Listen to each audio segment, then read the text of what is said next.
What's popular YouTube? Another day, another demo. Here we are at the RMR. I'm doing the America's RMR for PGL. We actually just finished them. Now we've also finished the Asian RMR, and we are going on to do the European RMR. A bunch of teams from America's qualified. I can't remember them off the top of my head. Furia, Liquid, Imperial, 9Z, Complexity, and I'm missing one, but that team is very good, and they got through. Mo's gonna hook it up. Okay, editor Mo is gonna hook it up. Okay, it's gonna pop up on the screen. We're here to watch another game where EG get the life beat out of them, basically. And I know what you're thinking, like, come on, why do we keep watching EG get the life beat out of them? Why don't we watch oSee beat the life out of Heroic on Vertigo? He also had a very good game versus Heroic. Well, that was in the past, okay? Honestly, it was just Pro League. This is a much more high-pressure match just for the major. So yeah, it's just EG, but it's still, we know, we validated that oSee's performance on this by saying we already know he can do this versus even better teams. So yeah, we're going to watch EG get beat up one more time, okay? This is the last time. Maybe. Actually, maybe not. I can't promise that, but I'm looking forward to seeing how oSee got 17-7 on this T side with Liquid. oSee right now, narrative storylines, talking points. oSee right now is on the road to becoming the best opper in North American history. And I know what you're thinking. Skadaddy? How could you forget about Skadaddy? How could you forget about JDM? How could you forget about Simple, who was, you know, Team Liquid Simple? How could you forget about these amazing North American players? Well, you know, the list isn't very long, and Skadoodle is the next thing. I mean, he was the major winner, Skadoodle. All right, America's MVP major winner, of course. Can't forget about that. 2018 Boston Major, 15-11 lead on Inferno for FaZe, and Cloud9 brought it back, and Skadoodle is a huge part of that. Yeah, I mean, it's noted, okay? It's noted. oSee doesn't have the accolades, the accomplishments, or any of the results right now to hold the candle to even what Skadoodle's done so far. But this is just my analyst perspective of seeing this. I mean, a lot of people agree right now. oSee just pound for pound looks like an incredibly stable player. Really good results. He did the online thing where he super overachieved versus bum-ass teams, and now he's playing on LAN and doing still very good. So I did a sneak and banter with Thorin and Maui a few days ago, and one of the things I mentioned was that results aside for oSee, you see that sometimes he gets a 15 kill game here or there, and sometimes he gets 29, and so there, for that perspective, yeah, he's not totally perfect, but in the 29 kill games that he gets, it looks like he makes very good decisions, and that those peaks are going to continuously pop up more. He doesn't seem like a very flashy opera per se. There's great moments where he also hits flicks, but that's just because he right now looks like a star all the way around with just the way that he plays CS. Even right here, joining into with Nitro, coming in for that last kill on Cirque. We're going to see oSee covering his teammates very well. We're going to see him hit great shots. We're going to see him play post plants to perfection. And I think we're going to see, I'm going to bet that he doesn't miss a nade. So far, everything seen from oSee should lead. It feels sustainable. I think that's the real big thing for me when it comes to oSee. So I guess if I had to make a prediction, my prediction is that oSee will be the best opper that North America's ever seen. That's right. After watching CSGO for the past 9 years and following all of these North American teams and all the storylines in history and watching every single major and attending many events and watching demos, I am willing to say that this new kid right here definitely could be it. Long way to go though before we find out if that can be realized. That's my bold prediction. By the way, can't wait to do Pick'em content again. Ooh, nice shot. Can't wait to do Pick'em content again. Actually, I don't have my. Oh, hold on. Can't wait to can't wait for the major to start so that we can start doing all of the content around the major, all of the Pick'em predictions. That was like the most fun part of last year, so really looking forward to getting back into that, and we were right around the corner from it, and I haven't uploaded in a few days. I've been gaming really hard. I got a computer here, 2 monitors set up, 6 consoles, from PGL and all of the talent we've had so many people that all are ready to game that we've been playing 10-mans. Okay, it's been like Harry, Hugo, Blab, myself, Chev, an observer who's like also a former pro, Efren, observer, who else? Davey, Maui, Scrawny, and Banks has been playing, and I think we've even had a couple more. Pimp has been playing. So it's actually been incredible.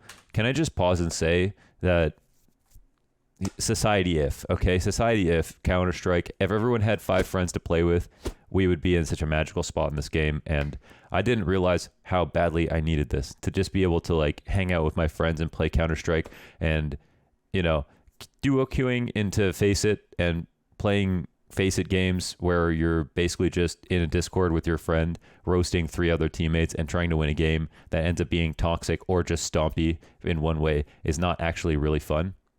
It's actually lame. It's not the way the game's meant to be played. And I think that is the worst part about Counter-Strike right now. If everyone had friends to play with, you could play 10-mans every day. You could 5Q every single game. You could play on a team. I think, you know, Counter-Strike, you never have a bet. It would just be awesome all the time. And I feel like friends and being able to 5Q and play 10-mans and stuff is just sucks that's not always the case. But while I'm here in Europe, everyone's gaming. We've been non-stop playing every single night, and it's been actually awesome. So, all right, 2v3 situation. Oh, they have the 3. Okay, we got one on steps, covering all the different positions here. Let's see how they deal with Cirque.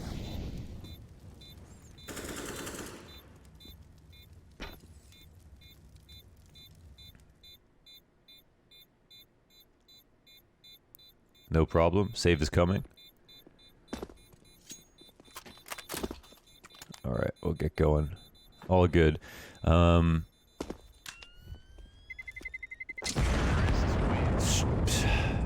Just been so happy playing.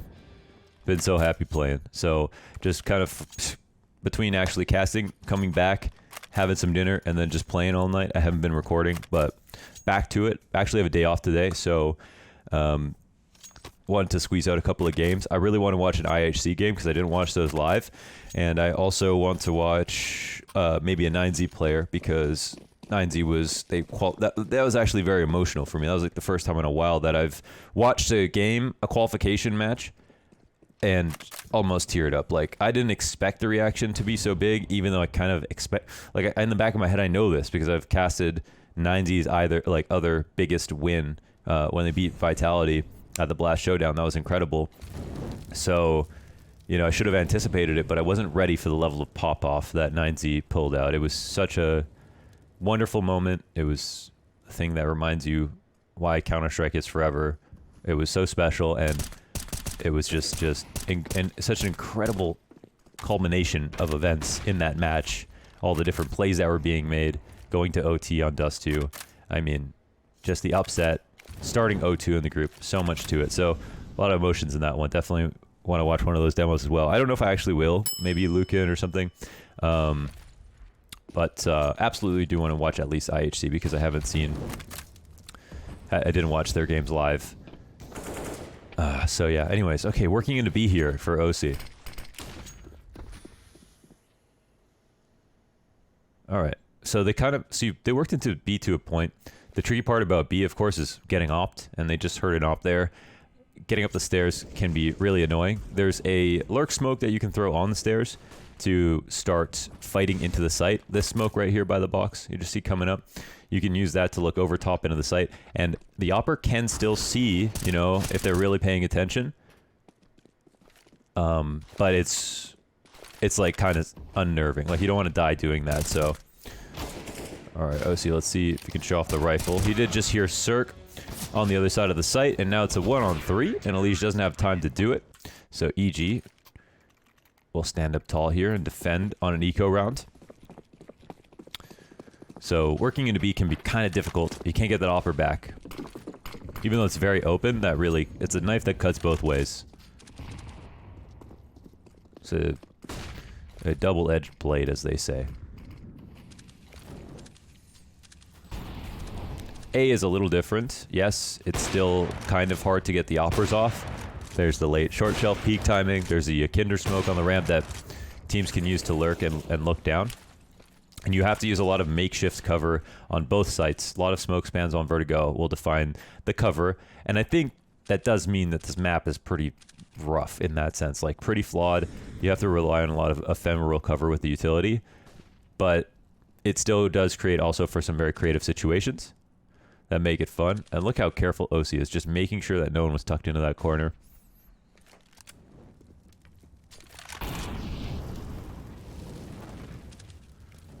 I don't know, he's like half patient waiting for the Henny peak, but goal on the A ramp here is to get to this corner by the second sandbags. At least, you know, around this time, at least by the 30-second mark. 40 is nice time. This molly comes down also to push back the opper, and that flash for the short peak as well. Let's just, I guess, talk about this really quick.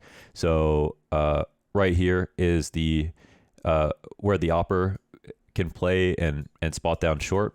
So once the smoke comes up, you saw oSee tossed a flash right here. That's all to clear out short, and that's all you need to do to assist Alish to getting to this point. And then he can, from there, use his own volition to figure out when he wants to try to hit the site. But once you have this position threatened, then suddenly everything in here is very unsafe for the CT side. And that's the only key. Then you have two site smoke that can come out. You have a Molotov that can land on the back of the site. And then you have your scaling flashes that can help you get up the ramp. And then once that occurs, Alish can pop out and assist the plant. And his job is also to watch this smoke right here between the site and the wall, because sometimes the CTs will try to run through it and stop that plant. Sometimes CTs will stand back here and spam the default box for the plant. Sometimes you jump down, you plant the bomb, you get off, you walk off for a second, wait for the HEs that they'll throw, okay, and then try to plant after that. That's also an option. This setup right now that AG are using is very bad in my opinion. The pick that we just saw here, where we've got the crane that's right here and Rush was standing on it and a rifler back here, is just bad because it's just something that you'll see lower level teams do, and really no good teams do this right now. If you ever see a team posting up on crane with a flash peak ready, it's just such a flawed fight overall. Here at the sandbags where T start accumulating on the default, when you have a player here, sometimes they'll have a flash thrown for the ramp so that this crane guy can peek down the ramp. But what often ends up happening is there will be one guy tuck sandbags, one guy out in the open, maybe a guy over here, something like that. Or they're all kind of crouch peeking on the ramp and waiting, and the flash comes down and everybody jumps out around the corner. And sometimes if this peak is too slow, you see nothing. Sometimes, in the other situation that's more common, is you get one fight, maybe you even win it, but it takes too long, and then two guys swing right here, and they trade you out, and going 1-for-1 on the T side with ramp control is a perfectly fine position. That's why that is a really silly way to try to win back ramp control from the CT side. And in this case, we saw Alish, sorry, I'm being very verbose here. We saw Alish swing it out, jumping up, and then jiggling right here on the corner. And Rush was here. And then as soon as Alish jiggled enough, he saw Rush. Rush shot back, but now Rush is stuck and got spotted. So he couldn't move, and he had a teammate here, so there's no way to support the retreat. Okay? He will get traded in this position, and Alish just swung with his teammates. And you also have this peek that Alish did where he jumped up, which was very smart, and then his teammate on the lower ramp who can peek at the same time. And that's how they kind of just broke apart the setup. So one of the very worst setups, in my opinion, on the CT side that teams did at the beginning of Vertigo, that only teams that are running out of ideas or just simply aren't thinking do still to this day. Instead, the more superior way to control a ramp is to do it very aggressively, 3 people peeking down. There are a couple players like Art and Alish who will walk down right where Alish is right now on the ramp in front of the A ramp smoke and take control that way. You'll have oSee playing back here to spot down the ramp. I don't know why that smoke is still up. And another rifler back here with the Kinder smoke, which is the one that lands here. It's a little lurk smoke that can peek down too. Very aggressive control is much better than this weird setup where you sit and wait and just put all your eggs into one pop flash. Oftentimes that will just lose you the whole rounds. Not give you a chance to retake either. So EG definitely had some flaws in this regard. Now the trade smokes down the ramp, and Alish throws the Alish smoke, which is the lurk smoke that goes up the ramp here. It counters the lower ramp smoke and stops any of the CTs from getting too frisky. They still push sometimes. That's the nature of the map. They will still try to push in and take that fight, but that smoke allows oGod to fight anybody pushing down short without having to expose himself to the sandbags. So we'll probably see that time and time again. And we'll see right now from oSee opping, the way you op on the ramp, you're spotting for a number of options. That at the end of the day, they could jump spot from sandbags, they could cross wide on the Kinder peak, they could double or triple peak, which is sometimes what CTs do on weird timings now. And you kind of just have to use your brains and see the patterns, see the tendencies, and try to judge where you should pick. But there's no like exact right angle to hold at every single second there. You go off a feeling, and for these guys, they're thinking about certain grenades and stuff to give them tells as to what to hold. All right, so back to the B-side hit, 35 seconds. Really good pace, I think, this whole RMR from Team Liquid. Didn't really see them losing to time very often. I thought they were moving quite well. And here's a 2-on-4 situation. An insanely fast shot from oSee. Nafla gets another 2. And now the 1v2... or automatic will get spotted by oSee, and bomb can get planted, as we see. Insanely fast shots here. Oh my god, rush goes down. I mean, that reliving that is something I'm very happy that we have demos for, okay? Because it looked even more impressive without X-ray on. What an actually unbelievable shot from oSee. And the 1v2 and the 2v4 between him and Rush, dude. Non-stop thunderous flicks from oSee. Just gross. I mean... gross in the best way possible. Like, gross like Sloppy Joes. You know what I mean? On a hangover or something. Saw him. Oh, that was a very unlucky flash, actually, from EG. They popped through it, but oGod... it landed, like, right in front of oGod, but for some reason he wasn't blind. I don't know how that didn't work. That was a weird one. Okay, so pressure's off a bit. A-ramp control is kind of one, and you can see again, oSee, there's no exact right position to hold here as the opper. You're just moving between a few different positions. Naf really smart to take that short peek, because as you can see now, Naf can run up to the site and fight towards sandbags, and that's a much nicer spot to be on. Oh my god. Oh my god. Oh my god. Oh my god. Bro, he's sick. 2 flanks shut down. Good T-spawn to pick this. Sometimes you will catch someone throwing a Molotov down the ramp. There aren't very many spawn-based openings, honestly, on T-side Vertigo these days, with the amount of early counter utility that's coming out from the CT side. In pugs there are. Not as much in matches. And here... is a moment where oSee's like, okay, if they make some really bad mistake, I'm going to kill them. Playing on top of the grate. Shox finds one entry. The molly at a key spot. Now the other molly that needs to come out is for quad in the back of the site. And what this smoke does is not only it stops the attack a little bit, but it also refutes the effort of the Ts to try to guarantee some positions are clean. So like, now that smoke's there, someone could cross back to where the Molotov was, and so there's some onus on the T side to have to re-clear it. That's kind of the trait of utility in what we saw. So here's the quad molly with a scaling flash, and they have one player set up to catch this push. They lead with Shox going in first. That was actually such nice execution with how far up Shox was. And you can see how that earlier molly tied into it. Yes, there was the chance that someone could have snuck back into the position that was mollied, but they did throw the first molly so they know no one was there at first, and then they took the small risk of having Shox just lead up by himself, calling out that if no one's there, then this is going to be a really easy attack. And again, what I say, no nades missed for oSee. So you see, because there's so much going on the ramp all the time, that oGod throwing the smoke allows you to still have some angles to fight, but at least makes it easier for oSee to focus on one or two things at a time. And if you can divide the attention of the CTs, or negate the attention of the CTs from one of the two peaks, like short or on the crane, then they can't, any of them can't peak, right? Because now there's so much focus towards each position. The key to the CT ramp control is to have multiple players at once peeking. So, okay. Shorts 1, no problem. CTs throw this smoke for a little control. Another insanely fast shot from oSee. Must be a Wednesday. And yeah, no problem. Honestly, the nades have been throughout the RMR. Liquid looked extraordinary, I won't lie. Shox looked both as great as a lurker, great as an entry. I think I'm done doubting Shox. I wasn't sure if he'd fit into the team. Not because he's not a good player. Not because he wasn't good on Vitality, because he was.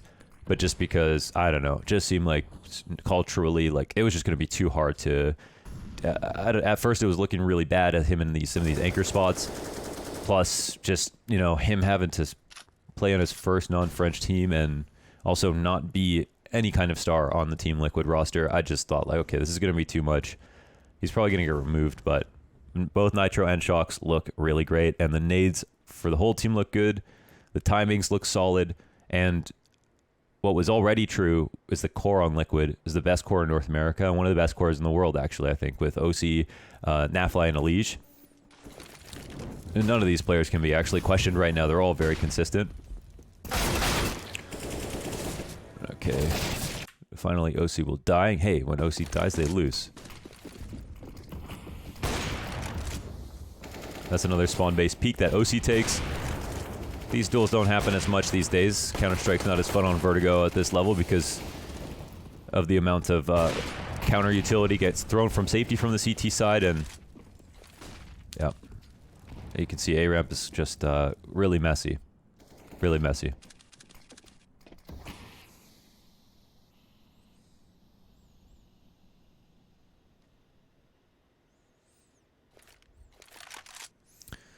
Yeah, this would be a cool spot to see how they deal with this. So, who would you favor in this position? Because, from my perspective, this is definitely a T favorite spot. Okay, not anymore. But 3v3 with ramp control, I would take that spot as a T all day. But there is a nice timing to take something out of the T side attack. And oh, is this where they mid round? Shox actually goes up to B maybe. I think they split up. Yeah, Shox is working out mid. And Circus here over top of the boost. I can't remember if oSee will win this or if Shox will win this. Okay. oSee Molly's default. They look towards quad. They've got to skip some stuff here. So that smoke, how he throws it off the corner of the box, smokes the side of the Jenny, which is enormous. Oh yeah, and Shox gets both coming out of mid, and they make it look like it's just a full B split. So Shox's lurk is beautiful, but automatic pushes through. Oh my god. Oh my god. Alright, that's saved. Automatic was one of the best, probably the most impressive player in the RMR from EG. That team still has just so much to work on. I mean, I can see it. They like are all trying to figure things out. You know, just even basic stuff between each other, and apparently there's not much common ground, is what Automatic said. She gave a very good, transparent interview where he said he doesn't care if there's negative pressure from the outside, as long as there's no negative pressure from within the team, and that they're all working very hard to fix things. So I think EG, you know, even if they don't become tournament winning, if they don't potentially become tournament winning, they can be a lot better than they are right now. You know, they should have 100% qualified to get to the major. This is... oh, actually, another clutch from Automatic. That was great. Yeah. Okay, so the fast out mid play, and now again, look at how they have to kind of maneuver around attacking into the site. Flashes come down. This is a heaven molly. Okay. Another not missed grenade here from oSee. That heaven molly helps him get in.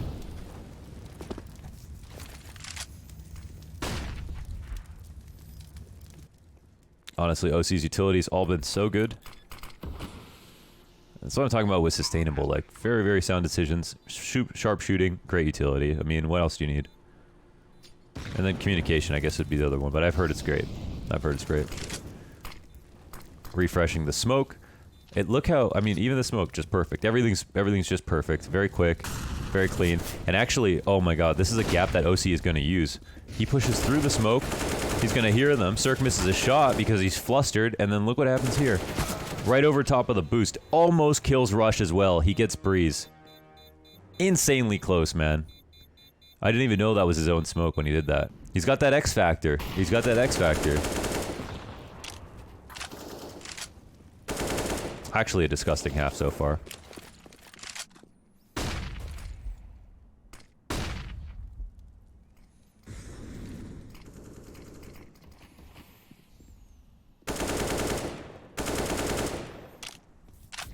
I think this might be kind of a force up here for EG.